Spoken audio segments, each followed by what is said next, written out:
Hey guys, how's it going? Welcome back to the Time Bomb channel, of course, myself, the Bombardier, and we're going far across the Urals today.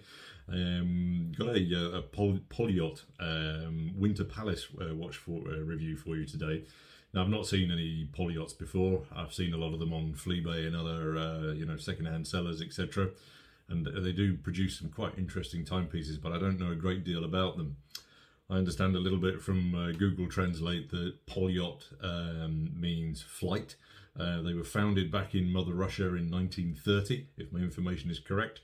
But then the watch that we've got here is manufactured by Poljot International, who set up in Germany in the mid-90s, I believe.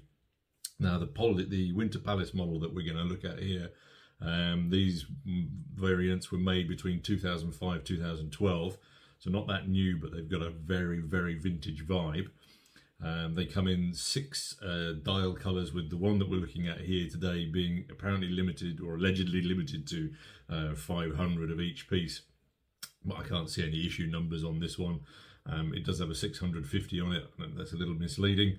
But anyway, there's the intro to the watch that we're going to look at today. So let's flip the camera and have a look. Alright guys, so as we were then, here's the Poljot International. As I referenced before, that my understanding is that each of the colourways was limited to around 500 pieces per colour. I'll get on to that in a second. Let's just get the box out of the way. You can see though, obviously we've got the original signed strap inside here, hardly been used at all. The new owner has decided to pop it on this new vintage leather. It matches that dial pale brown almost, isn't it? Quite well. So yeah, hard not to look at these watches and think of the Seiko Presage. You know, chicken and egg, which came first? I think I'm going to give it to the Seiko in this case. But it doesn't matter what Poljot International have achieved here with this shimmery, shiny Gyros dial is pretty classy. Looks very sharp indeed. Before we focus on anything else, let's just look quickly then at the, as always, at the specs. So we're looking at 39 mils across, with maybe 1 or 2 additions for the that sort of semi-onion crown over here. 18 mil lugs. It sits then on a very manageable 45 mils north to south. So I think that's going to fit an awful lot of wrists. You then got 12 mils worth of depth. I think you've got a couple extra just because of that dome mineral on the top there, and also as well because it's an exhibition case back. That's always going to add a couple of mils on the back here. Just quickly focusing on that. So buzzing away inside, we've got the Vostok, it's again Russian movement. So we've got a Russian watch made in Germany with a Russian movement in it. This is the Vostok 2416B. It's got a semi-quicksec date, custom rotor. And I think actually for the exhibition casebacks that we've seen on the modern market, specifically coming out of China, I think that those that put them on for the NH35s or 36s, this is really warrants it.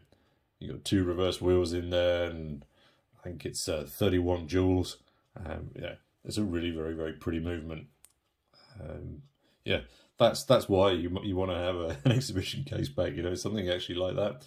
You can see everything buzzing away inside. Really quite nice.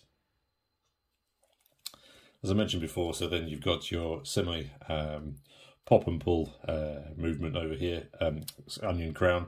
The action is quite positive. Yep, nothing untowards there. Let's just make sure it's on the right time for this morning. And date window down the bottom. And the key aspect for me on the date window, of course, as you'll see, if it doesn't pick up too much light reflection, is that they've scalloped the edges of the date window. So as if you needed a little bit more, you get a further aspect of light play even off the date window. So a lot of attention to detail here. The other thing that I like about that differentiates it from the Presage is that they've obviously then got the 12, 9 and 3, the Roman numerals. And I think that just balances or not necessarily balances, but it just adds a slightly different aspect to the dial, as opposed to having all of those pointy slivers. Yeah, it doesn't really need a lot more light play, does it? As you can see, so it just shines and shines from every angle. You've got quite a minimalistic case body in comparison. You kind of like got the bezel then sandwiched down like a cottage loaf into the case body itself. Lugs with a little curvy bit on the bottom there. But other than that, pretty simple.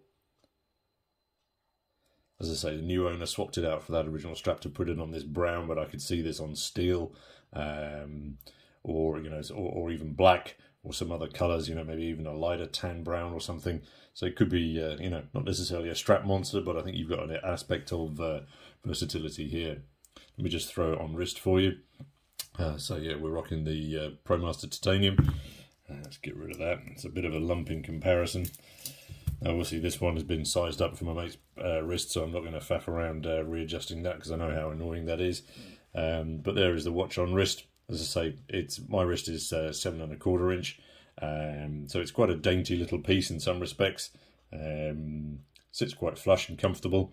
I'm not entirely sure that this is my kind of watch, but really interesting to see something from Poljot International. As I say, you do sort of see them on Fleabay and on the internet, etc. quite a lot. The Russian watches themselves do get a lot of interest. So there we go. New brand for the channel. Thanks again to my buddy for lending this one in. Always good to see something new. And yeah, of course, until next time, this is your host, the Bombardier, signing off. Cheers, guys.